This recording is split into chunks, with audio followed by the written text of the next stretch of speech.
so excited all week to do this. It's the Spiel Sports Talk Show with yours truly, It's a Muslim, and the gang of panelists I got. We got the full Megazord today, fully assembled. Red Ranger, Blue Ranger, Black Ranger, Yellow Ranger, all ready to go. To my right, I got Lotus Towel, aka Quay, aka Black Belly. I got Scuba Steve with me. What's up, Steve? What's up, guys? And the infamous Real Sports Guru. What's up with you, Guru? Good, man. Living life. Loving it. Yeah, well, I've been looking forward to this all day, and this is our 10th episode. We're hitting historic landmarks here. Episode number 10. So, will most likely be the last episode for the year until we get back from the holiday season. So, I hope you guys enjoy the show today. I've been super excited to do this. I hope you guys are excited to be with me, as always. So, for sure. We'll start with, you know where we're going to start. We're going to start with the NFL, of course. So, this weekend, we saw the Pittsburgh Steelers defeat the New England Patriots 17-10. And the game was decided by basically a single drive. There were a couple drives at the end that you could have argued decided the game. But Tom Brady, who is arguably the greatest player of all time, threw an interception in the red zone with the game on the line. So obviously the Patriots were chasing the number 2 seed, and they're now no longer in the driver's seat because of the loss. So first of all, what were your reactions to the game? Steve, what do you think of what happened on Sunday?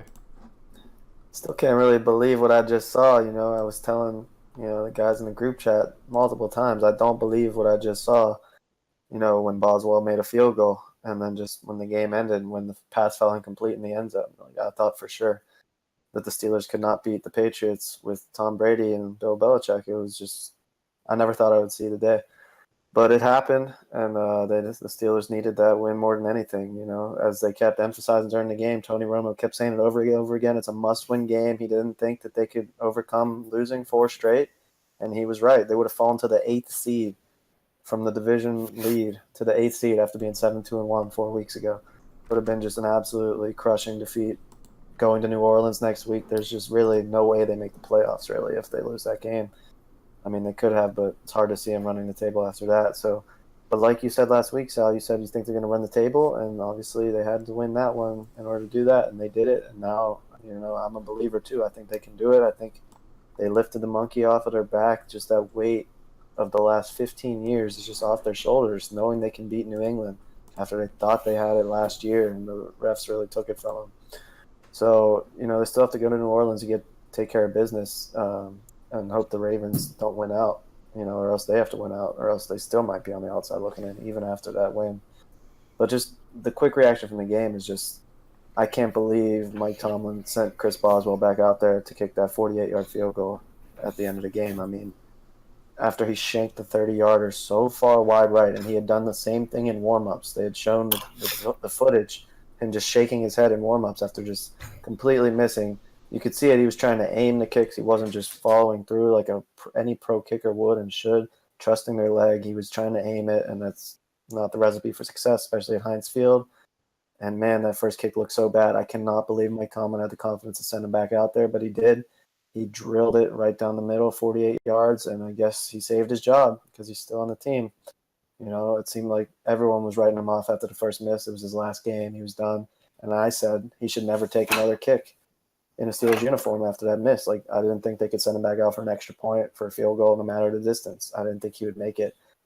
And my other take is I don't think I would have done that even knowing he made the field goal, because as we saw, Tom Brady led the Patriots down the field in about 2 plays all the way into the red zone with a minute left. So, it was a false start penalty that helped, and then, they just forced some incompletions, some good defense, some good pass rush.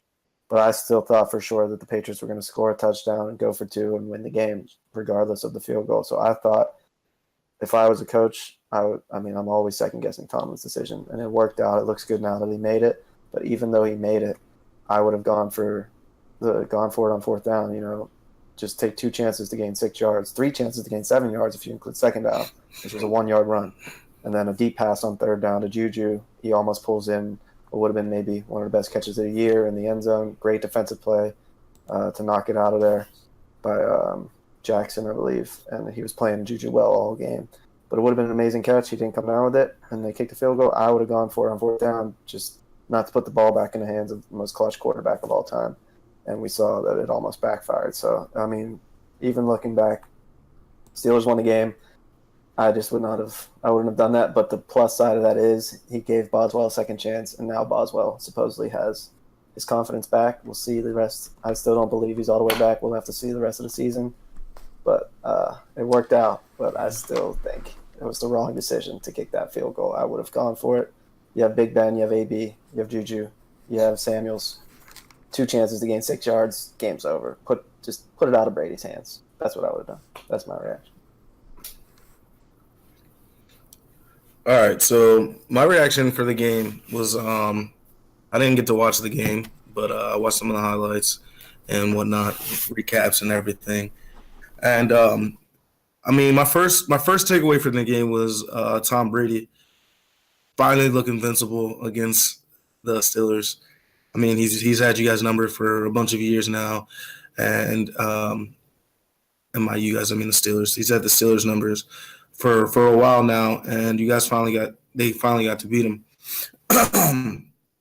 He looked he didn't look like himself, honestly. He looked a little bit old for the first time in a long time. And the Pats look really invincible this year. They look like they might be able to be beaten. I mean, Brady only threw for 1 touchdown. He had an interception as well in the game. 25 for 36 isn't like anything crazy. 279 yards, nothing. But he has weapons. A lot of people were talking about. I saw on some of the sports shows they're talking about. Oh, Ben's got all these weapons on the other side with Juju and AB. Brady's got nothing. But I mean, he's got, in my opinion, still the best tight end in football with Gronk. When he's healthy, he's got Edelman, who's a stud, Hogan, and he's got Josh Gordon. So I me's got players on the outside. So and his 2 running backs they're really good players as well. So it's not like he doesn't have the weapons. He had better weapons this year than he had last year, in my opinion. And their team isn't playing as well. And I think this is the beginning of the decline for Brady. But I mean, at the same time, they're going to make the playoffs. They're going to win their division, just because their division is garbage. And they're going to win their division, and he's going to make the playoffs. And in the playoffs, Brady's money. So it's going to be interesting to see what they do. But I think this might be the start of the decline for Brady. On the other side of the field, the Steelers, they needed this game in the worst way. They lost that game. The Ravens played the Buccaneers, which was a right-in win almost, even with the rookie starting at quarterback. They needed that win because if they didn't win, they might be outside looking in the playoff position. They what would they lose? 3 of the last 4. They just didn't look good for them at all. And they lost to teams like the Raiders and the Broncos. I mean, the Broncos are okay, but they needed a solid win, and the Pats is the one they needed, honestly. Looking to the future, they got the Saints this week coming up, and then the Bengals week 17. I mean, the Bengals have no players on their team anymore playing, so they should beat the Bengals. But the Saints this week is going to be probably the biggest game of the season. This is honestly the Super Bowl for the Steelers this week. So it's going to be interesting to see what they do this week, especially because, I mean, as a fan of the Ravens, I want to see the Ravens make it into the playoffs. And the Ravens could easily sneak in as the AFC North champions. So it'll be interesting to see what happens this week. This is probably the biggest week of the season in the AFC North. Well, Go Ravens. What I will say is with this, how this game affects the AFC playoff picture, affects it a lot. The Steelers were potentially on the verge of being on the outside looking in, going 3 of the last 4. especially how you just said, Guru, losing to pretty much teams that we should have potentially won against, with them being the Raiders and the Broncos. Yeah, maybe the Broncos, maybe that wasn't like maybe the obvious game there, but still, me myself, I had pretty much had us being, with our record standing at the point before our 3-4 losing streak. I had us being 9-2, 9-3-1 pretty much at this point. I wasn't expecting us to fall 2 of those games there. I expected maybe us losing potentially against the Raiders as a trap game, but thought that we would lose mainly to the Patriots here. So I was very surprised. And let's just say, man, it's looking like you can put any running back in that backfield and they can tear it up. I know the Patriots don't have the most, the most dominant run defense in the league right now, ranking somewhere middle of the pack. But, Jalen Samuels has been stepping up and replacing James Conner very well these past 2 weeks. Didn't have like the best game last week, but he really turned it up against the Patriots this past weekend. And, he was pretty much a big part of the reason why we won there. AB getting his touchdown. Ben looking more sharp. I know he had the 2 interceptions. I felt one was more of a miscommunication, and the other one was kind of a lucky interception. But otherwise, he looked pretty sharp out there. And the defense stood up with Hayton getting that interception at the end. Very clutch play there, and it kind of sealed the deal for us in winning the game. But yeah, going back to what you said there, Guru. Yeah, this is the first time probably seeing Tom Brady looking more human. Last year, he looked really good. He looked really fresh. This year, I'm starting to see some signs of decline. This past game, he was, throwing off his back foot a lot, seeming like he wanted to hurry up and get the ball out. Get the ball out faster, as if pressure was there when it wasn't. So he was feeling the pressure a little bit earlier than he normally would. The one thing that we always, talk about Tom Brady is not the athleticism. It's not necessarily the arm or the arm talent itself. It is that, that mental awareness, that mental clock that he has. It's like he's always sharp. He knows when to get rid of the ball. He knows when, to execute the perfect timing with his receiver. And we didn't see that this week. And it's pretty much been a problem all season, whether it's been, attributed to injuries, Gronk not being the same. To be honest, with him not being the same, I mean, we might have to talk about 2 other individuals being better tight ends than him at this point. But, that's another debate for another time. But, he's not healthy. Josh Gordon, as talented as he is, he still has to catch up a lot with that Patriots offense. It's not an easy offense to pick up, as we've seen, greats like Chad Johnson mentioned, it was a hard offense for him to adapt to. Julian Edelman's not looking that great. These guys aren't getting separation on offense. The running game has been stalled out for the past couple of weeks. So, the Patriots they have problems all around the board. It's not just, it's not just saying Brady falling off a cliff or, he's starting to decline. He's still a very talented quarterback and still a top 5 quarterback in this league. But, the Patriots, I think this, this might be the first time we don't see them in the playoffs. I know a lot of people want to say next week against the Bills it could be a easy game for them to win, but I don't know. That Bills defense is a defense to worry about, and for them, this is kind of like a Super Bowl for them.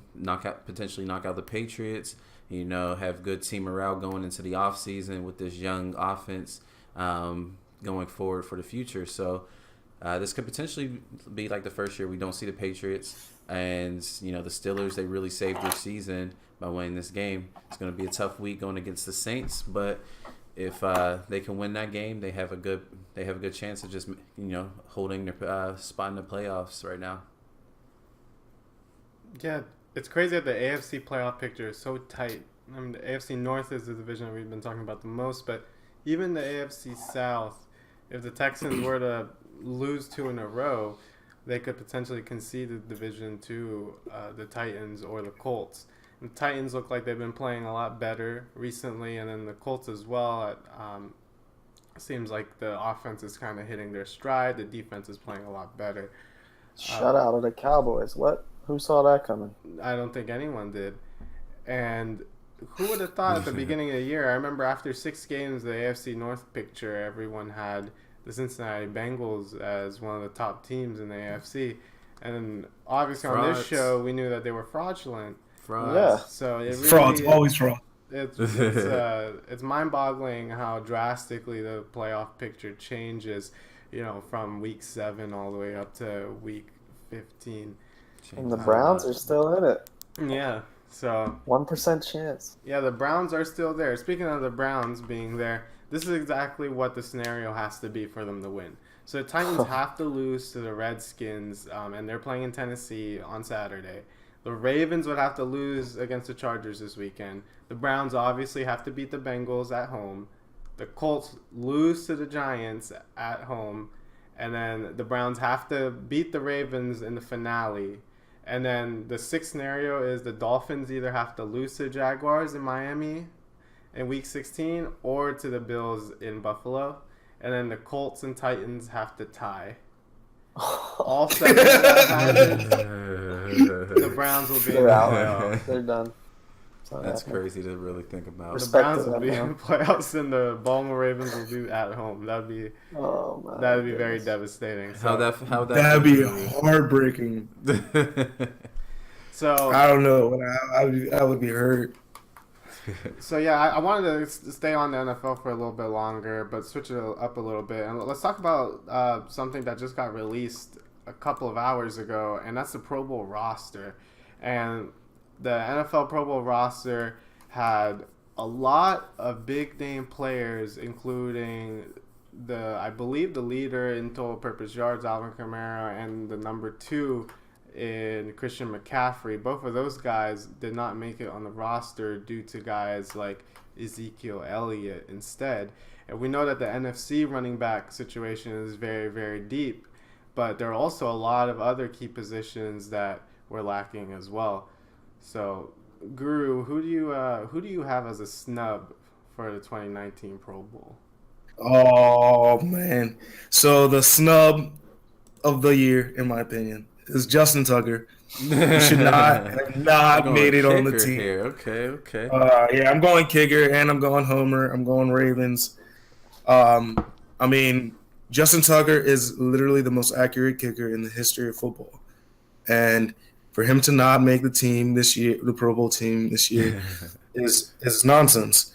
I mean, the guy who made it, Jason Myers, is 31 of 33. He missed 3 extra points this season. Extra points this past week. He missed 2 extra points that would have given his team an opportunity to win the game. I mean, Justin Tucker has missed 2 field goals this season. The 2 he missed were both blocked, not his fault. And he missed 1 extra point, and his only extra point I believe he's missed in his entire career. And it was a crucial extra point. I will give you that, but I mean, it's literally the only one I believe he's ever missed in his entire career, and I'll give him that. Because I mean, there's no reason that Jason Myers. I would even have taken the guy from Houston, Fairbairn. Kaimi. Yeah, Myers does not deserve it. That's a weird choice. Like, I don't know why I guess they wanted to get their quotas in or something. I don't know. There's no reason Jason Myers should have won it. He's the only Jet. Not that they have to pick a Jet. It's not big. Yeah, nah, because there are teams without Pro Bowlers this year. In my opinion, Tucker not making the team is just nonsense. I do want to give a shout out to Derwin James making the Pro Bowl. He was my defensive rookie of the year. Starter, too. So I just want to give him Starting over Weddle. And his starter. Yeah, another Raven. Other than that, I mean, also shout out to Yonda for making the team. I just want to give him a shout out. He was hurt last year. He made it back, and he played well. All right. But that's it, man. Tucker should have made the team. I don't understand how he doesn't make the team. I mean, I have some other guys, but I think you guys are going to talk about a few of the other guys. I mean, I got Darius Leonard. How does he not make the team? I think somebody else is also going to talk about Juju. I think he should have made the team as well. Kamara, like, how does he not make the team? Mhm. Number one all person yards, 12 rushing touchdowns. And a guy who I think should have made the team, but there was no room obviously for him. Thank you. Was Mike Evans. Mhm. Steve talked me off the ledge earlier. I was thinking like, well, how's Mike Evans not make it? But made it, and I'm just like, he can't He's squeeze not past that good. Not that good. His catch rate leaves a lot to be desired. He just catches deep balls. He does just catch deep balls. I mean, we got to see him play against the Ravens this past weekend. He had a good catch, but if he had more touchdowns, maybe. But no. Yeah, I mean, his touchdowns are to leave more to leave desired for. I mean, but I mean, he is second in the NFL in receiving yards, so that is something. And also one of only 3 players that ever started a career with 5 1,000 yard seasons in a row. The other 2 being Randy Moss and AJ Green. He's a really good player, but not good enough. Unfortunately, not good enough. They only got 4 slots. It's a great year for receivers. Really good year for receivers. Also for running backs. Yeah. Yeah. Quay, who you got? So talk about snubs here, man. You know, we can mention a lot. There were a lot of snubs that we can talk about. You know, I'm gonna mention, you know, Christian McCaffrey here. I mean, I personally don't understand this one, guys. I mean, he literally is used in almost in terms of usage. He's pretty much used in half of all of their plays. Like, the guy is the entire Panthers offense, the entire Carolina Panthers offense. Week in and week out, the guy is scoring a touchdown, whether it's rushing, whether it's catching the ball out the backfield. You know, in terms of when we're looking at fantasy football, he is, you know, top 5 in getting fantasy football points. The guy, like I said, in all-purpose yards is up there, because he is literally the entire Carolina Panthers offense. It's amazing that he was snubbed off of this. It's absurd. It's absurd. And he threw a 50-yard touchdown last week too. That's not it's absurd. I mean, you know, I get the NFC. You know, the NFC has. Well, who would you leave out then? A lot of running backs, but I mean, at this point, it might be unpopular opinion, but don't you have this guy or even Kamara over a guy like Gurley? No offense to a Gurley, but I mean, no way. If we're looking at an entire Rams offense, I mean, there's more to work with that I feel like, you know, McCaffrey probably does a little bit more than Gurley and is valued I gotta talk more you than off Gurley that in ledge the right now, offense. Quay. Yeah, that's nonsense. Quay is by far. The touchdowns alone. Quay. Gurley by far is the number 1 running. I mean, if we're talking about who's a better running back, Gurley is a better running back. But if we're talking about who deserves more of a Pro Bowl bid, I mean, like I said, this guy should. And Gurley hasn't really been playing that well and hasn't even been really in games recently. I'd take Zeke off before Gurley. Zeke off. No, we got to look at Gurley's stats right now. There's no way you can leave this man out. Hold on. I'm pulling it up.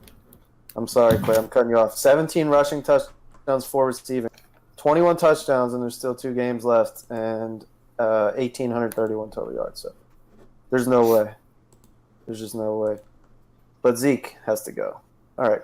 I'm sorry. If anybody's going, it's probably going to be Zeke. It could be Zeke that can go. It could be It could be Barkley, Zeke that can go. But like, I feel like if you're saying Zeke goes, that he's more valuable on that Cowboys offense. He's more valuable on that Cowboys offense, and I feel like that's why he got in there.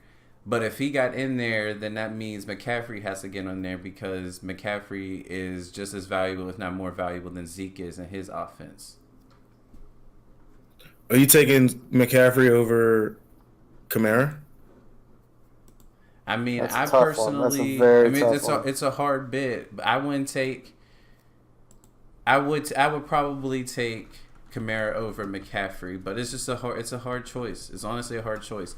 But I think if we're talking about the value on the team, you know, they're both probably the exact same amount of usage, even though Kamara has to split more. But McCaffrey, like I said, he does everything for that entire Panthers offense. literally. I mean, I don't know how he gets snubbed. I mean, unless you, I don't know. I don't know. I don't know how he gets snubbed. I guess Zeke is probably gonna be the odd man out. But then, do we take out Saquon? You I don't can't think take so. out Saquon. I don't don't think think you so. can I take out think Saquon. It's a hard. I It's think tough, between man. It's tough. It's so Kamara, stacked. McCaffrey, Gurley. I think you gotta look at team success, and I think McCaffrey was the odd man out just because of team success. I think was the biggest factor. But yeah, So I that think expl- 98% of snaps. I believe that's what they said That's last crazy. night. So that's what does hurts make it Kamara. pretty a compelling argument that he deserves to be on there some way somehow. I think that's what hurts Kamara is the usage. Then he only gets probably about 60% since Ingram's come back, and he's still putting up numbers. He's the reason they won that game. And Touchdown run at the end. That's why he should be in it too. That's why he should be there because he's the most talented of all of them, and he's got the numbers. It's close when you look at the numbers. McCaffrey and Kamara right now. I'm looking.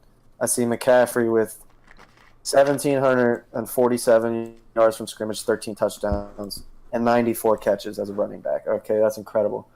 Then we look at Kamara. It's incredible. Not as many yards, especially since Ingram came back. 1,487, so he's about 300 yards behind. But he's got 16 touchdowns to 13, and he's got 77 catches. And we know he's not getting as many snaps as Ingram, but he's, if he was the only running back on the team as we saw the first 4 games, when he was getting 30 touches, he was unstoppable. So if Ingram were to leave, I think the numbers would be insane. But either way, I think he deserves to be. But I know you have another snub, Quay. It's a tough one. Yeah. Okay. Do you have another one, Quay? You want to talk about? Oh, yes. So yeah, another snub that I wanted to talk about. Now you're gonna talk about him, right, Steve? Who, Darius? Yeah. So I'm not gonna talk about him. I'm actually gonna talk about a surprise one here. Yeah, talk about someone else. I'm gonna talk about a surprise one here. Who's that? It's actually Jared Cook. Jared Wow. Cook, tight end for the Oakland Raiders. Jared Cook. That hit me by surprise, man. Yeah. I say that because once again, we're talking about bright spots on a team, on an offense, on a better defense. than he would be Ebron's spot then. I mean, Ebron has you can't do more that. splash plays, and I think as your argument goes, we're incorporating probably like team success as well, which is probably why Ebron has touchdowns. it. But I mean, if we're looking at it as a whole, Jared Cook is the number one target in that offense. He's getting used the most, and he has the most yards in that offense. So he definitely deserves an argument to potentially be in above Ebron, but If we take away the touchdowns, I definitely agree. I think that's what I'm saying. From the end zone to the other red zone, but once you get in that red zone, it's where Ebron eats. So yeah, I could see where the touchdowns are how you win the games. But Jared Cook has an argument there. It's a good shot. Definitely has an argument there. But no one's arguing for Gronk, and that's a good thing because you don't deserve it. Well, when Gronk plays, though, I do think he is number 2. Sorry, Gronk, but he played last week, and he wasn't much of a factor. Everyone thought he would be. The Steelers have never found a way to guard him. Way to stop him. Somehow, some way. Never thought I'd see it. But yeah, Steve, who do you have as your snubs for the Pro we Bowl? talked about Kamara. I had him as one, and we talked about why he's not there. It's a stacked running back class, but with Zeke only having 9 touchdowns, I know he's in there because he's like leading the league in rushing yards, and they still love looking at that. Kamara doesn't have the rushing yards because he doesn't get the carries. He's more of a do-it-all receiver back, splitting carries with Ingram. So Zeke's in there, blah, blah, blah. He's a Cowboy. He only has 9 touchdowns, and he's getting all these touches. So McCaffrey has 13, Kamara has 16. You got to go with one of those two, in my opinion. But we've talked about that already. Okay, so we're going to talk about a guy leading the league in tackles by a large margin. Okay, Darius Leonard, rookie middle linebacker for the Colts, doing it all. A guy who, if it weren't for Derwin James, would probably be a runaway rookie of the year candidate. But it's going to be a great race now to see who's going to get it. Clearly Derwin James is getting the recognition. He's a Pro Bowl starter. So is that a sign of things to come? Is Darius going to get snubbed from the Rookie of the Year too? Because he's going to be damn close to 200 tackles before the year's over. He's got 146, I think, right now. I think the second place guy is like 122. and he's got 4 forced fumbles. He's got 2 fumble recoveries. I believe he has an interception and like 7 passes defense. He's doing it in the passing game. He's doing it obviously in the running game. He's just a guy in the middle of the defense that they picked up early in the second round. And I'm thinking, how did all 32 teams pass on this guy? I mean, I didn't know much about him coming out of college, but you would think that at least one of those general managers would know enough about him. But the Colts are happy they got him in that second round because there's a lot of teams wishing they took him in the first. And an interesting thing I was looking at was comparing him and Leighton Vander Esch for the Cowboys, who we've talked about before. We talked about him last week in the top 5 defenses. He's a great player for the Cowboys, great rookie linebacker. But when you stack his numbers up against Leonard's, it's like, well, he's good, but Leonard is on another level. But Vander Esch is up there too in the top 5 in tackles. But yeah, so I mean, you could maybe talk about him as a snub, but you got Kuechly and Wagner in the NFC, so he's not a snub. So my biggest snub is definitely Leonard, and then Chris Jones from the Kansas City Chiefs. He's a defensive tackle. For some reason, apparently he's listed as a defensive end by the NFL. That shouldn't really matter. I mean, because I'm pretty sure they just go with interior lineman. They just didn't count him as an interior lineman, I guess. If they had, I think you would have to take out Cam Hayward of the Steelers, who's been good this year, but not as good as he was last year. I think he's finally getting the name recognition, which is nice to see. But if you had to take one or the other, you have to go with Chris Jones. Man, we talked about Aaron Donald on the show, leading the league in sacks, 16.5 from the interior line, and Chris Jones has 14. He's right up there in the top 5. 14 sacks as a defensive tackle is unheard of. He's getting it done for a defense that's not been great, but him and D Ford are the ones getting it done there. Justin Houston's there too, but it's been him and Ford made the Pro Bowl. I don't see how Jones didn't. 14 sacks. It's just because he's not a household name, but maybe this will help him get some more recognition. I think he definitely deserved it. So Darius Leonard and Chris Jones are my biggest snubs, along with Kamara. And then I'm not going to go into talk about it, but I think Russell Wilson is getting a little less credit than he deserves this year for an amazing season he's putting together. And I think if the voting hadn't ended a couple weeks ago, Goff wouldn't be in there because he's terrible the last 2 games. He's in there, but he looked like he deserved it a couple weeks ago, but not anymore. So that should have been Russell Wilson's spot if you're looking at it now. Right, especially leading a Seahawks team that it seemed like was rebuilding. And he doesn't have the passing yards, just 3,000, but look at his touchdowns to interceptions, making plays on the run as always. Of him as a player on the team, as a leader on the team. Yeah. Supposedly a dysfunctional locker room, and he's got them in position. They did just lose to the Niners, so they got some work to do. They're just not out, though. We'll see what happens with that team. The one person I did want to talk about, I know this bias, but I don't care, is the young man, Juju Smith-Schuster.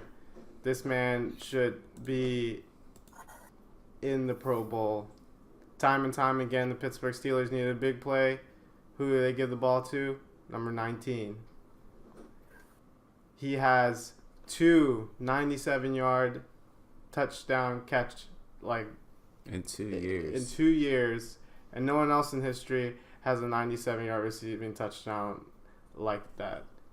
So Juju Smith-Schuster, I think, has made a really, really big argument of being a wide receiver 1 in the NFL. I think he is a wide receiver 1 on most teams. You can make the argument that this year he is the wide receiver 1. If it weren't for Antonio Brown's touchdown catches this year, I think that Juju would be the guy that you would consider as the number 1 this year for the Pittsburgh Steelers. And to see him get snubbed hurts my heart.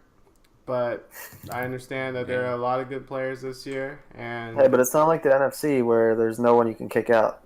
Keenan Allen, I don't think deserves that. How does he get that spot over Juju when he's only been for second half of the season, and now he's hurt too? But Juju's been doing it since week 1, and you look at their numbers; it's not even a comparison. It has to be Juju.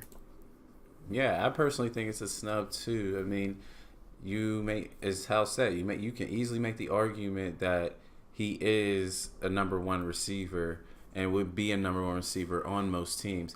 I mean, the Pittsburgh Steelers literally have 2 number 1 receivers in that offense.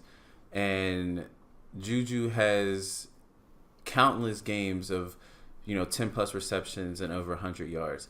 So, I mean, and the guy's young. The guy's really young, just turning 21, and we're already seeing this talent, just ooze off of him, and and we see the production there.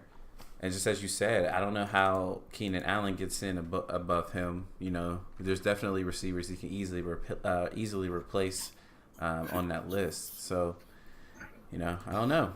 It's a clear snub if you ask me. But Allen's a great player too. He almost made probably the best catch of all time when he hurt his hip. If you guys saw that on Thursday night. Yeah. He's a great player, but yeah, he doesn't deserve it this year. Yeah. I don't remember the last time we had two wide receivers from the same team make the Pro Bowl.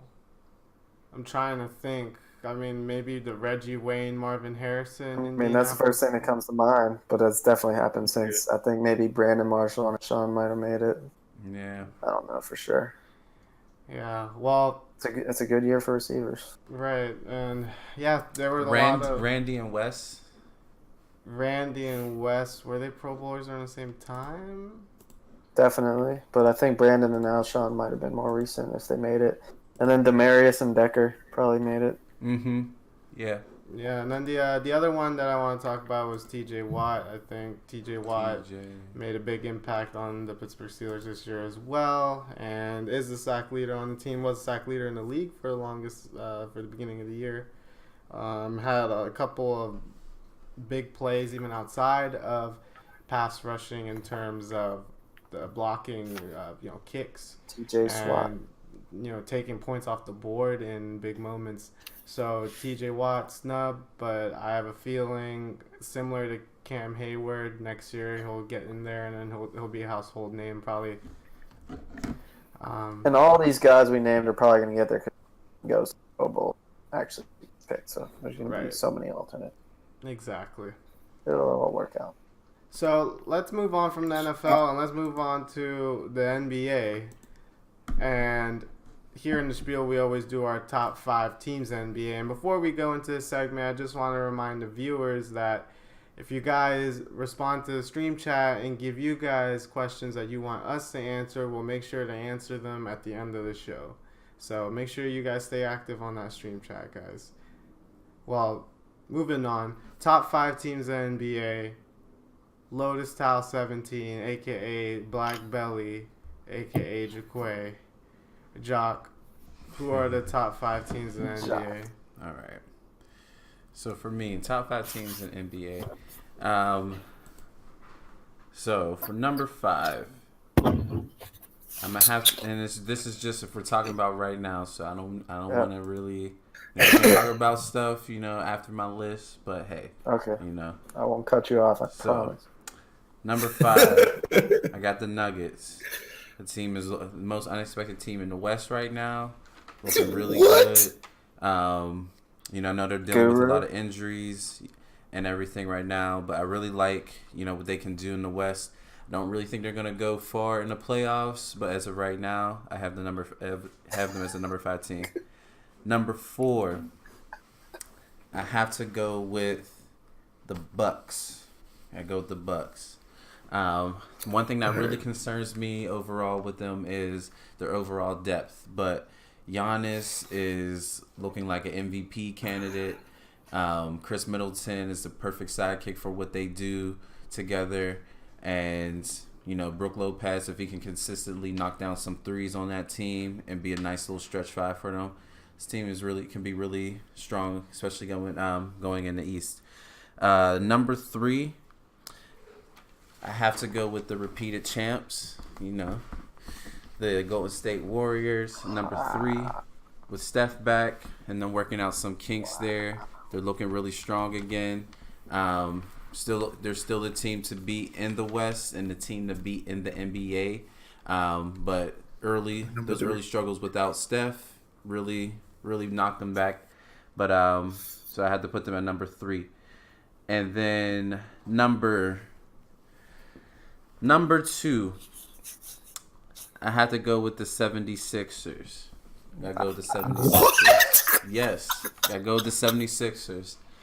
Once again, this is a team where I am worried about their overall depth. But when it comes to their defense and that talent in their starting 5 and what they can do, especially going in the East, I mean, this team is easily primed to easily win Eastern Conference Finals. I believe the addition with Jimmy Butler adds a different level of heart and fire to this team that they needed last year when they were going through their playoff run last season. And like I said, Jimmy Butler being with the team has really helped them out. And number one, I have to go with the Raptors. I got to put the Raptors in there.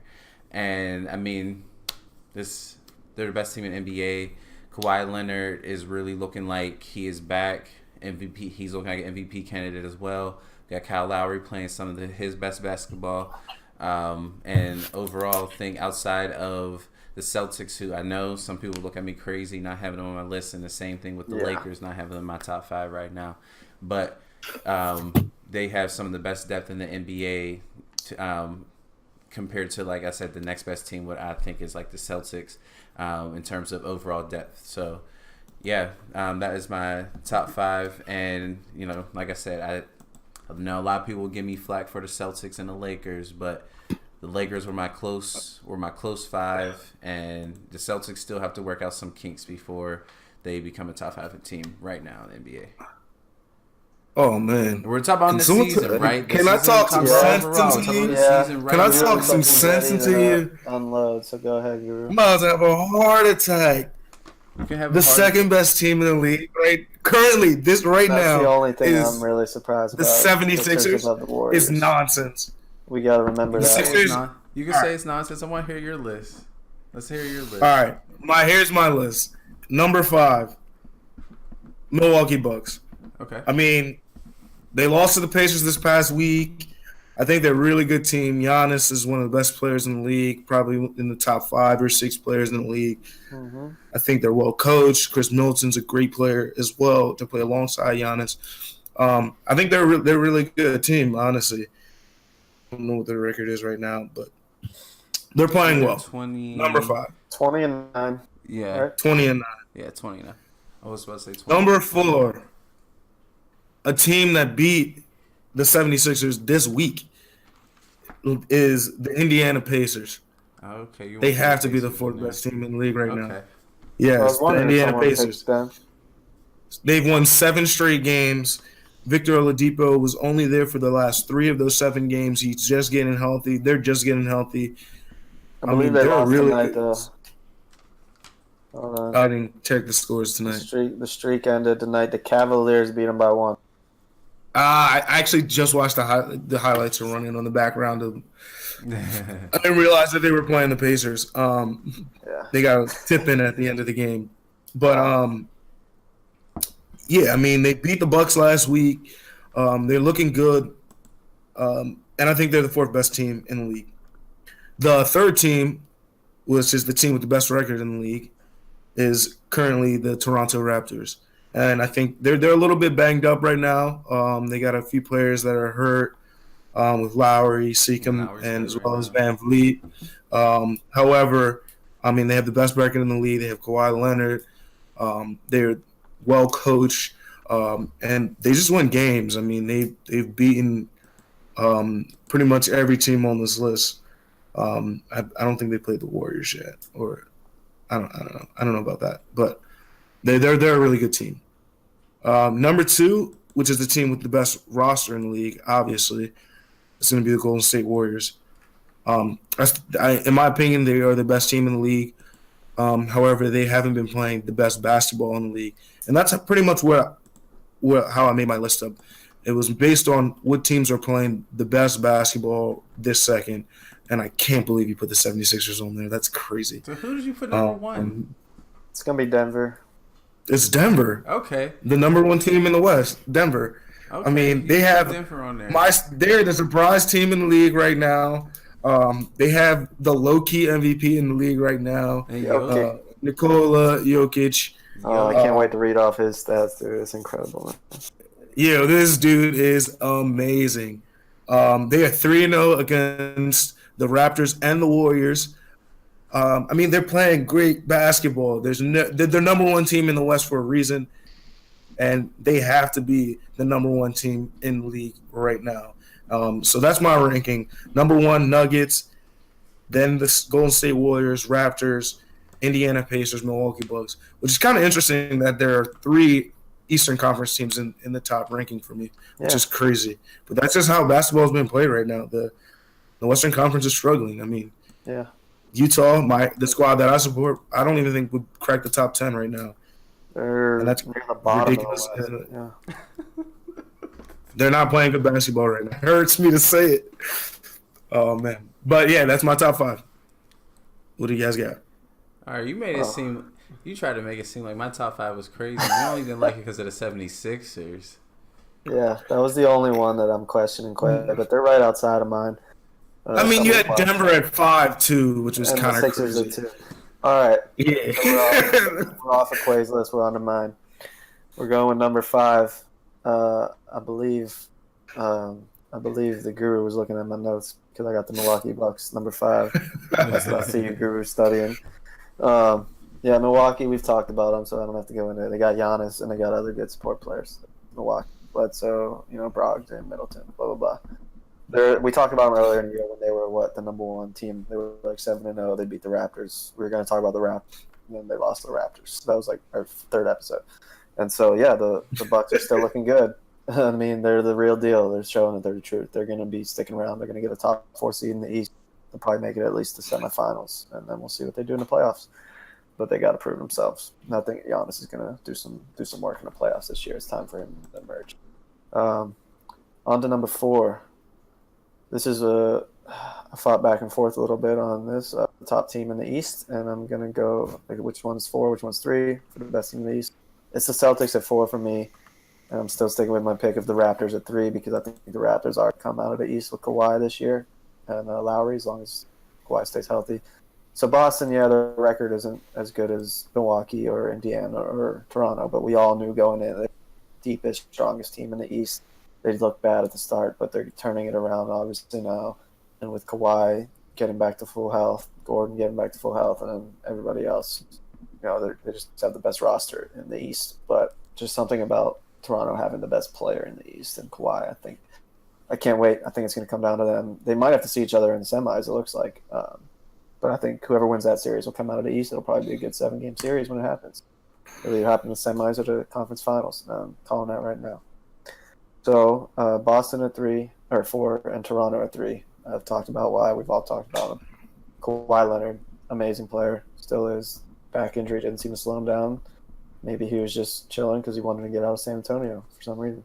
He already got his ring, and he didn't like playing there anymore. I don't know why. I guess he's just looking forward to next year. I don't think he'll be in Toronto this next year, but he's making the most of this 1 year, averaging like 26 and 8. And then Kyle Lowry averaging 10 assists a game, just facilitating. So they're looking strong. But the top 2 teams are definitely in the West, and I think you guys are out of your minds putting Golden State outside number 1 spot. Okay? I mean, Denver's got the better record. Yeah.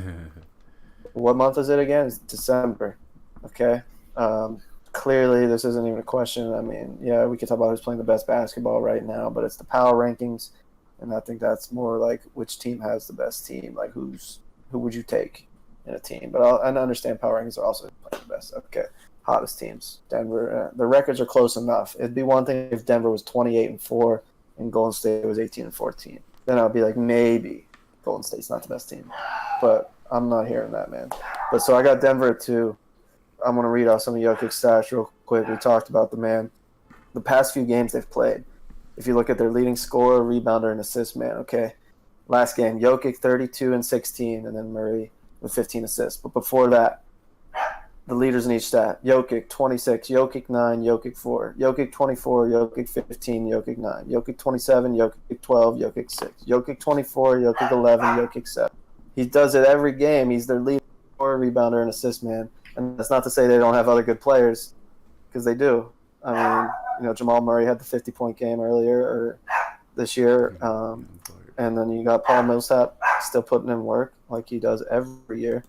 But when you look at Jokic, man, this guy, I don't know how old he is. How old is he? I got to check this. He's 20-something. He's 23, and he's definitely a top 10 player in this league already, and he's just getting better every single week or every single year. I mean, just what he's doing is incredible. all across the board. For a guy that big, for your center to be leading your team with 7.5 assists per game is absolutely ridiculous. So he's a great player and he's on a great team, but there is no chance that this team or any other team is better than Warriors or is going to beat the Warriors this year unless they lose at least 2 of their I can stars. agree with that.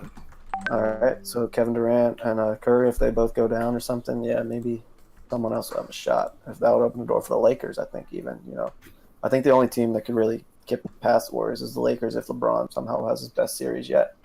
But yeah, the Lakers are looking good. They're a little bit outside of top 5, but I don't even have to talk about the Warriors. They're going to go for the three-peat, 4 out of 5, dynasty, just stacked roster. Wait for Boogie Cousins to come back, and then it'll be clear. But as soon as he comes back, they're about to shut everything down. But we'll see if they can get the 1 seed if they start playing better basketball. I expect them to, but they don't need the 1 seed to come out of the West. So I expect them to get it, though, and just run through the West and run the table and win their 3rd straight championship.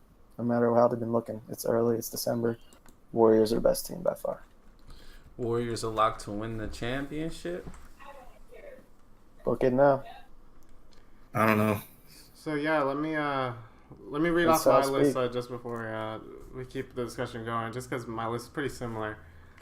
Number 5, I had the Pacers. Like Guru was saying, over the last 7 games, they were 4-0 before Oladipo came back, and now Oladipo is back. They lost tonight, but won 3 in a row. We're talking about Oladipo, PG County's finest. Someone who was definitely an all-star candidate. So really like how they're playing. Number 4, I have the Bucks. We just talked about the Bucks a lot. Giannis is a centerpiece to that team. We'll see how they do down the stretch. And we know a lot of teams can get hot early, but let's see who can actually finish after 82 games. Number 3, I have the Raptors. I know they were dealing with some injuries at certain points of the season. They had Lowry hurt at one point as well. But man, I think with Kawhi as part of the picture, I think it really shows how much better a player he is than DeMar DeRozan. And that's no disrespect to DeMar DeRozan, but Kawhi Leonard is a top 10 player in the league. Number 2, Steve just talked about the young man Nikola Jokic and how much damage he's doing in the league right now. I think we have to respect them and put them up there. I know I've seen a bunch of other people's rankings. Even tonight, Josh had them at number 1, and I think that there's a good argument for it. But number 1 has to be the team that going into the season we thought was going to win the championship. Year in and year out, we know they're going to make it to the finals. It's just a matter of how many wins they're going to get in the regular season. But now it seems like that's not even that important to them anymore. From here on out, it looks like from the stretch, the Warriors are just going to try to get healthy. They're going to try to integrate Boogie Cousins back into this team mid-season and see what they can do. He's coming off an Achilles injury, so we know that he won't be as explosive as he was back in the day. So there might be some struggles there, but I think when it comes to playoff time, there's no other team you want. No other team. So I think they're undisputed, as Steve says, undisputed number 1 team. Sorry, Quay, you picked the Raptors, I know, and Josh, you picked the Nuggets, but the Golden State Warriors have the best players in the world. Kevin Durant, Stephen Curry, Klay Thompson, Draymond. We're talking about a team that is by and far the best team in the league. Even if the regular season win total doesn't support it, we know that come May, come June, who's going to be there playing. So, yeah, Golden State Warriors, man. There's no one else, I don't think. It's crazy how close they are to going for their 5th straight championship, dude. 1 block away. Yeah. They should have 4 titles in a row. Yeah, that's some crazy stuff. So, yeah, well, yeah, that's nice that we got to talk a little bit of NBA. Yeah, we definitely, most of our top 5s have been NFL oriented, so we had to do a little NBA power ranking, going into the holiday season, especially with Christmas being very, very big in the NBA schedule. Basically, for most people, the NBA season starts next week. So After the that's football it season. for the debate portion of the spiel today. And let's start off with our individual sections. And you know how we do it on the spiel. Each of us talk a little bit of something sports related most of the time. That something that's hot, something that's on our mind, something that we feel passionate about. But before we head into that, let's go into Black Belly and his waiver wonders for championship weekend. And we understand that a lot of you guys, well, I don't know if a lot of you, but some of you guys are in this to win. Dalvin, the viewers.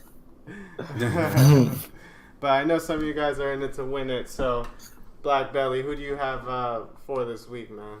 All right, guys. So, congratulations. First off, congratulations to anyone who made it to the championship this year. It's always Thank a you. great honor to make it to the final dance. And, you know, good luck to every competitor out there. And may the best man win. You know, it's always nice to be the champion. You know, to be that guy that everyone wants to take down next season and defend the crown. You know, I lost out on all of my positions except for one. I'm still hoping out for one league that I could win. But, you know, let's see. Maybe next season I can finally get a perfect record and win in every single league Oh I'm my in. God. But let's see what we can do. That's crazy. And we're gonna talk about some wonders to pick up for a championship weekend. So, if you guys need any players to, you know, enhance your team, you're not feeling too confident about some of your stars and whatnot, perfect guy to look at. Robert Foster, wide receiver for the Bills. So last game he had 108 yards and a touchdown. He's had 2 touchdowns in the past 5 games, and 3 of those have been 100-yard games. He has been Josh Allen's favorite target, along with Zay Jones, but Robert Foster offers way more upside. So if you need that person who's gonna be a wide receiver 3 with wide receiver 2 upside on a team that's pretty much playing to win, to playing to show, like, you know, that they aren't going to go out with a bang. You know, they're not going to go out like some losers or anything like that. They're going to play strong, and they have the Patriots next week, and I really like his matchup against the Patriots next week. So if you need a receiver, Robert Foster's there. Josh Reynolds. This is something we're going to probably talk about in a little bit, but with Josh Reynolds, he's averaging 8 targets since slotted in as the third receiver. He has better upside as a PPR option, but if you really need somebody if you need a flex option going forward for that final game of the season, Josh Reynolds is somebody that you can look forward to. Like I said, he's averaging 8 targets, so he is getting the looks, even though the production may not always be there. The last game he had 13 points in fantasy and PPR, so that's it's relatively good for a flex option. So going on to the next option, Willie Snead. He's the favorite target for Lamar Jackson, and he has been targeted a lot last 2 games. He's had 5 receptions over 50 yards. He offers more upside as a flex option, wide receiver 3 option, and in PPR for PPR settings. So if you need that guy who's probably going to get you a decent, 12 to 14 points, Willie Snead is your guy. And Jamal Williams. So with Aaron Jones potentially dealing with an injury, Jamal Williams He's on IR now. What was that? He went on IR, so this is even better. Yeah, so officially on IR. Yep, officially on IR. So Jamal Williams is a perfect, perfect candidate there. He offers running back 2 upside, but he will be touchdown dependent.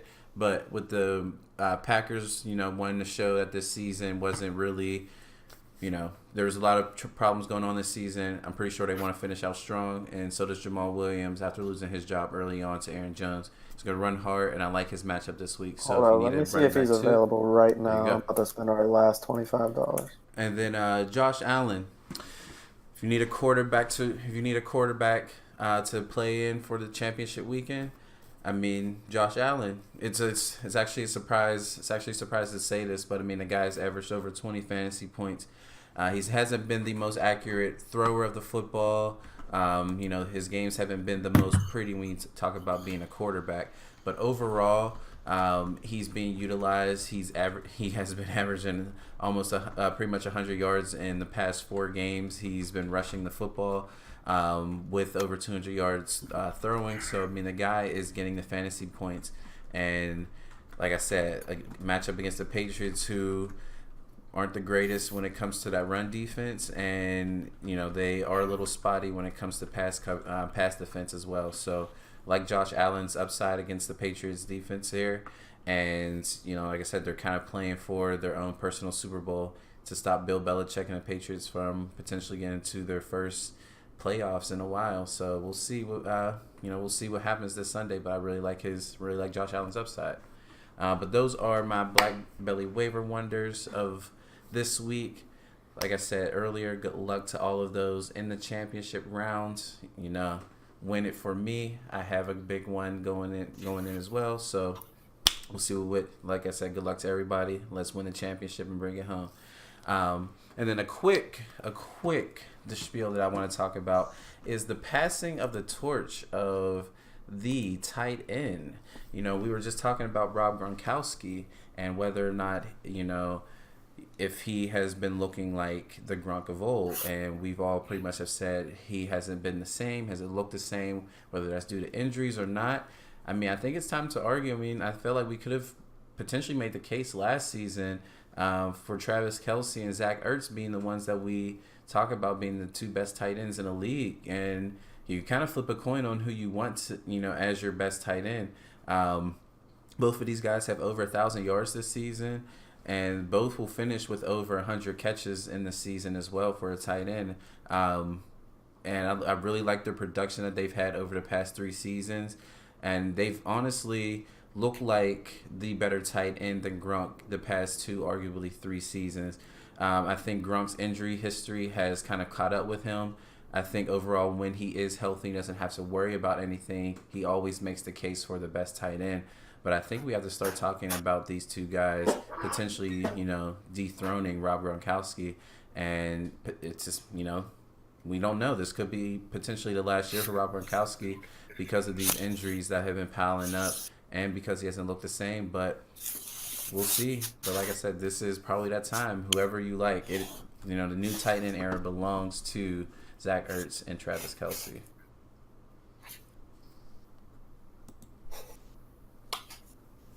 All right.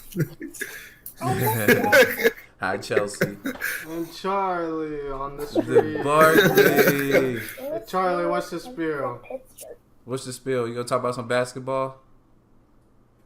This is me. It's you, Guru. All right. Yo, Sal, you got the video up? All right. So let me give you a little play-by-play of what's going down. So Utah Jazz played the Houston Rockets last night. It's on national television, NBA TV.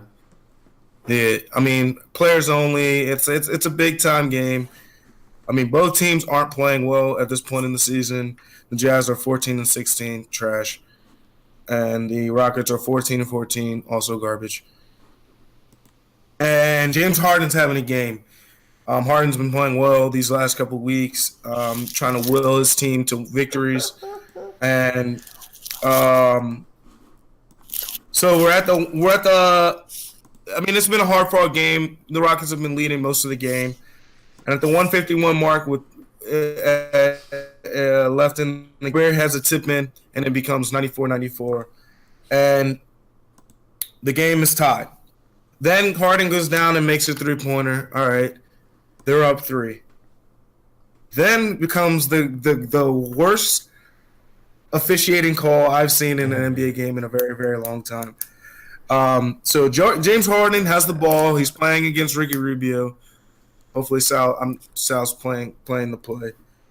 And James Harden picks the ball. He takes a dribble, picks the ball up, and proceeds to take not 1, but 2 step backs and attempts a 3-point shot. Now, at this point in the game, the Jazz, it was at least 4 or 5 steps. It's hard to count. You got to get real slow with it, but it was an absolute travel. And then at this point in the game, the Jazz are only down 3 points. And this changes the entire complexion of the game. I mean, the Jazz are down 3. Harden gets called. I mean, Harden gets a foul call for him on an illegal travel call on Rubio, who I still don't think even touched him, and makes 2 of 3. And I mean, it's just ridiculous. It's an absolutely ridiculous call, and I don't see how it's not called. And it just doesn't make any sense. Oh my God! The league needs to do something about this because James Harden, in my opinion, is always traveling on the court, and a lot of the time he's traveling, and what occurs is it forces other players to play up harder on him, and then they call fouls for him. I mean, the man had 16 free throws in that game, which is, I mean, a regular game for James Harden, but just ridiculous. There needs to be some sort of officiating that needs to be addressed because there's like no way you can really guard him because he's flailing around every time he shoots the ball. He's flailing around every time he drives to the basket. I mean, these stupid fines or whatever are supposed to stop the flopping in the league, but it doesn't. That's not going to change anything. These guys make millions and millions of dollars. It doesn't matter to them. They get called one time for a flop. So I don't know. Last night, because I stopped watching the game because I was upset because we were not playing well, and I turned it on for the fourth quarter, and then I just watched nonsense occur in the last minute of the game. The whole complexion of the game. I thought we were on a path to victory there, and then James Harden's allowed to travel and gets called for a foul. I mean, the man even airballed the shot. Like, this is just nonsense. And refs suck. That's what I've gotten from this. With you on that one, Guru, for sure. Yeah, refs suck. In like a lot of sports, man. The NBA, the NFL, these refs are crazy nowadays, man. Yep. They're crazy. It's because they in the NBA it's all about stars, man. Yeah, it is. So if you're James Harden, you're gonna be able to get away with taking 5 steps before airballing a shot, and then they'll call a foul for you. You can only review if it was a 3 or 2 to his house, back to the court before taking that shot. My man really took as many steps as he needed to get a shot on. Like it was good defense. He was like, "Yo, I need to take 2 more steps." So I need a 3, like real quick. He's like, "Where's this line? Where's the line? Let me get behind that guy." Like nonsense. It was just nonsense. Yeah. And I mean, my Jazz aren't playing well right now, and it's hard to watch your team lose a game like that in that fashion because the call wasn't made. It's just it's heartbreaking. But yeah, that's my spiel. Go Jazz. Well, thanks, Guru, for the spiel. I'm sure next time we have an episode, we can take a look at all the memes that the internet comes up with for that one. So they're gotta be ridiculous for sure. That one's gonna be a funny one. So Steve, what's the spiel, man? Hey, I said I didn't have a spiel, but I knew I would get inspired by one of you guys throughout the show. And I did, sure enough, thanks to the Black Bellies waiver wonders. It reminded me of one thing. Sal and I are in our championship. It's been a great long year in the Guru Fantasy Dynasty League. Started this year. All 4 of us are members. Guys. And it's not over yet, but thank you. But we got one more matchup. And you know what? Me and Charlie, we're calling you out, Paulie. We know you might not be watching this, but I hope you're going to see it. We are talking that noise because we're coming for you. We got you in the regular season. James Conner's last run of the game, and we're not letting you slide again. We're getting this W. We're getting this shit. And there's nothing you can do about it. I'm sorry to say. I mean, you better hope Odell comes back and has the game of his life, but I don't know. You're in good shape right now, Paulie. I know you've been talking a lot all year from what I've heard at these winter meetings that Sal attended. But the Gimme Them Toes franchise is coming. We're the number 1 seed for a reason. We're the best team in the league. We're going to prove it this coming weekend. So that's all I got to say. And the other thing I have to say, Guru, I'm calling you out too. I want that write-up after we beat Paulie this week. We deserve it. All right. Give us that write-up. I'll give the write-up. Either way, may the best team win, Paulie. May the best team win. So, yeah, man, give me them toes, man. Hey, speaking of give me them toes, we are on Twitch, so give me them toes. We talking about the great day, you know what I mean? Daquan, TSM. Shout out to Daquan, man. I always host him on channel. You know what it is. So, speaking of football outside of the NFL, last night we saw a historic performance from your Lotus Tau 17 in his game last night. Yes, 5 historic. passing touchdowns, 1 Wow. rushing touchdown. After the Wow. team was down 12-0, Wow. Quay leads the squad back. And not only did Quay he Vic. dominate on offense with the 6 total touchdowns, he racked up 3 interceptions as well. Well, that's just standard As for Flagging Ball Z gets the W. I'd be surprised of anything less, brother. Good stuff. So, I had to ball out.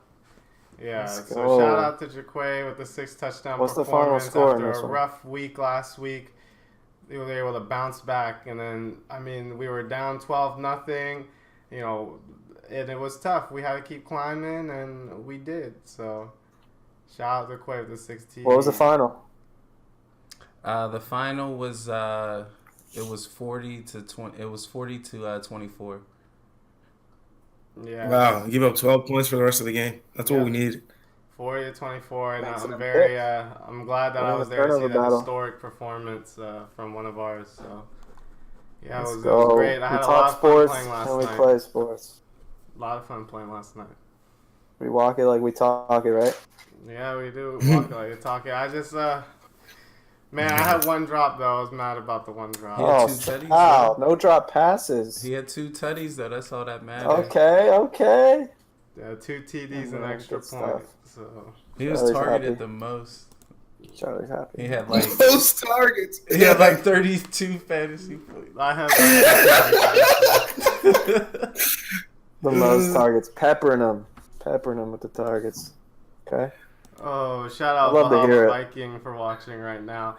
And yo, Valhalla I mean, in if the any of you stream guys chat. have any What's up, questions on Valhalla? stream chat, we would love to answer them. This is going to be our last episode for the 2018 season. The next season, 2019, will start next year. I'm assuming the same time, Tuesday at 9 p.m. But we'll keep you guys posted on that. So, man, if you guys have anything else to ask us, we'd love to answer it. So make sure you answer the stream chat. Anything you guys want to let the viewers know before we go into the New Year's? I just want to let the viewers know, you know, happy holidays, whether, you know, you celebrate Christmas, Kwanzaa, whatever it may be. Happy New Year if we don't see you before the New Year turns around. You know, I just want, and, you know, Thanksgiving is looked at as the season of thanks. So I look at the holiday time around this time, whether it's Christmas or Thanksgiving, as a year to be as a time to be thankful and, you know, to reflect. And, you know, it's been a good run, you know, with the Spiel going on this year. You know, we really have fun coming in every week. I know I do. And I just want to say, man, I'm thankful for all my friends here, for my for the panelists here. And, you know, just hope that everyone has a very good year. 2019, you know, is a year of success, year of prosperity, and more blessings for everyone out there. That was beautiful. Man, I really appreciate all the new followers over the past 3 months. You know, we started this 9 episodes ago, and it's been a long process since we started the show in September to come up with iterations to make it enjoyable for you guys to watch. So I really appreciate all the followers on the channel. I appreciate all the subscribers, whether you were here on day 1 or whether you started watching today. I really appreciate all you guys, man. And we hope to make the show better. Like I said, I always could use the feedback. So if you guys are big fans of the show and want to help us brainstorm ways to make the show better, ways that you can, you know, help us, you know, make things better for the entire audience. So we have 9 viewers right now, and I really, really appreciate it. When we first started the Spiel, man, we could maybe get 3 people in the door, 4 people in the door. So to be able to do twice that, 3 times that, you know, that's a big win, guys. That's a big win. But yeah, Charlie, you have anything to say for the viewers. Charlie's gone. His time he is up left on the before spiel. saying bye. But I do want. All right, hold on. He has to say goodbye. But I want to say thank you, just like Quay did, to everybody. Oh, let me move this chair. And then, sorry. But yeah, happy holidays to all you guys. Thank you, all followers. You know, most of you know me, Sal and Quay, from the Fortnite life, Valhalla Viking and the Bills, if you're still here. Shout out to Valhalla. Charlie is going to say goodbye. And then he's going to the wife. Okay. And so Valhalla, everyone, I saw we got a new follower asking if we play PUBG. We do not. We're Fortnite life over here, and we're a Spiel talk show, most important. But thank you to all of you new and old followers and all of our friends who tune into the replays. Kyle, if you happen to catch this one, if you watch it to the end, I know you called me tonight asking what we're talking about, and I hope we gave you what you wanted to see, man. Everybody else, too. You know, it's a great time. We love it. 10 episodes in. Gets better every week. And, yeah. So, happy holidays to everybody, and we hope to see you early next year. Yeah, man. Thanks a lot, guys. I really, like I said, I really appreciate it. Everything you guys do. How about you, Guru? Anything to say to the viewers? Yeah, I mean, I just want to say thanks to everyone for, watching. Even if it's not live, if it's on the rewatch on Thursdays, I just want to say thank you for watching. Happy holidays. I also want to say that this is holidays is a good time to give back. I think I'm going to be volunteering this year for Christmas and like a soup kitchen. So I just want to say, everyone, if you have some time, give back. It's definitely a good thing for less fortunate things. Other than that, I mean, happy holidays, everyone. Happy holidays. And that's amazing, since man. It's a back to the Guru Twitch channel, I'm going to end you guys off with my favorite personal clip of me playing the esport Fortnite. So, hope you guys enjoy my favorite Let's clip do of the that year. every week. I want to see this. Clip of the week. Clip of the year. Oh, my. Who's up top? Yeah. I have no chance of seeing this. I'm going to see it 20 seconds later than live, but it's going to be worth it. Oh, back to the Rook Drop skin. it This on was a while us ago. right now. Who's he playing with? The Johnny boy. Shout out, John. Oh my god, that was the nastiest thing Oh, I've yes. seen in my life. Yes. So, yeah. That was my favorite clip that I did all year. So, Oh, what a no-scope. Oh my goodness. it's a beautiful no-scope. Sal didn't even mean to do that, for the record. Did not mean to do that. Yeah. We'll give him credit. We'll give him partial credit. Partial. Yo, shout out, Sal. Hey. But yeah, thanks a lot, guys. That's it for tonight, the Spiel Sports Talk Show. Hope to see you guys 2019.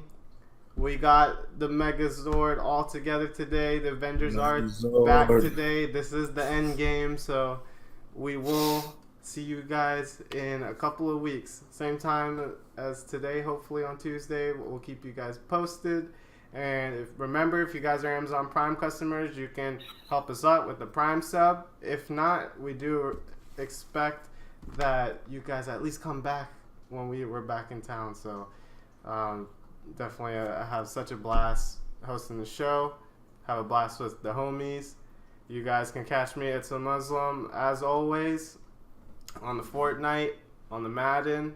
We were playing some Blackout earlier today, which is crap. Soon. We were really crap, but yeah, we weren't the greatest. We're gonna have a zombie night for the stream soon. Yeah, well, hopefully we get a zombie night. You'll see what the zombie's all about. Maybe we should do that right now. So, all right, guys, we'll catch you guys later. Peace, man. Night, everybody. See you guys. Peace. Have a good night.